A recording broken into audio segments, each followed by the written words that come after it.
بسم اللہ الرحمن الرحیم۔ السلام علیکم ورحمۃ اللہ وبرکاتہ۔ اللہم صلی علی محمد وعلی آل محمد۔ غیاث الدین ایک دن شکار کھیل رہے تھے۔ تیر چلایا اور جب شکار کے نزدیک گئے دیکھا تو ایک نوجوان اس تیر سے گھائل گر پڑا، تڑپ رہا ہے۔ کچھ ہی پل میں اس گھائل نوجوان کی موت ہو جاتی ہے۔ پتہ کرنے پر معلوم ہوا کہ وہ پاس کے ہی ایک گاؤں میں رہنے والی بزرگ کا اکلوتا سہارا تھا اور جنگل سے لکڑیاں چن کر بیچتا اور جو ملتا اسی سے اپنا اور اپنی ماں کا پیٹ بھرتا تھا۔ غیاث الدین اس کی ماں کے پاس گیا، بتایا کہ اس کے تیر سے غلطی سے اس کے بیٹے کی موت ہو گئی۔ ماں روتے روتے بے ہوش ہو گئی۔ پھر غیاث الدین نے خود کو قاضی کے حوالے کیا اور اپنا جرم بتاتے ہوئے اپنے خلاف مقدمہ چلانے کی آزادی دی۔ قاضی نے مقدمہ شروع کیا۔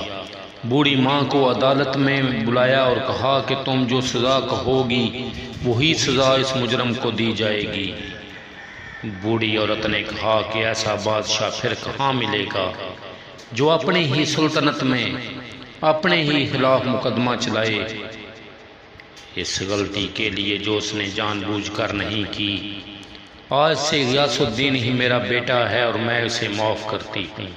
قاضی نے غیاث الدین کو بری کیا اور کہا اگر تم نے عدالت میں ذرا بھی اپنی بادشاہت دکھائی ہوتی تو میں اس بڑھیا کے حوالے نہ کر کے خود ہی سخت سزا دیتا۔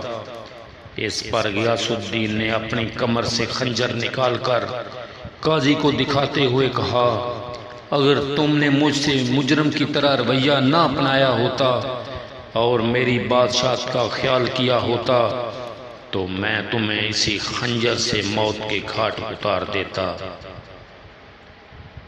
عزیز دوستو اور سنگی ساتھیو، یہ راز تھا مسلمانوں کا دنیا پہ حکومت کرنے کا۔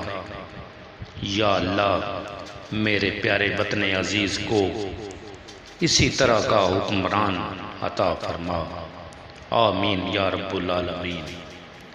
آخر میں تمام دوستوں سے گزارش ہے کہ ہمارے چینل کو لائک کریں، سبسکرائب کریں اور پلیز گھنٹی کا بٹن دبائیں۔ بہت شکریہ۔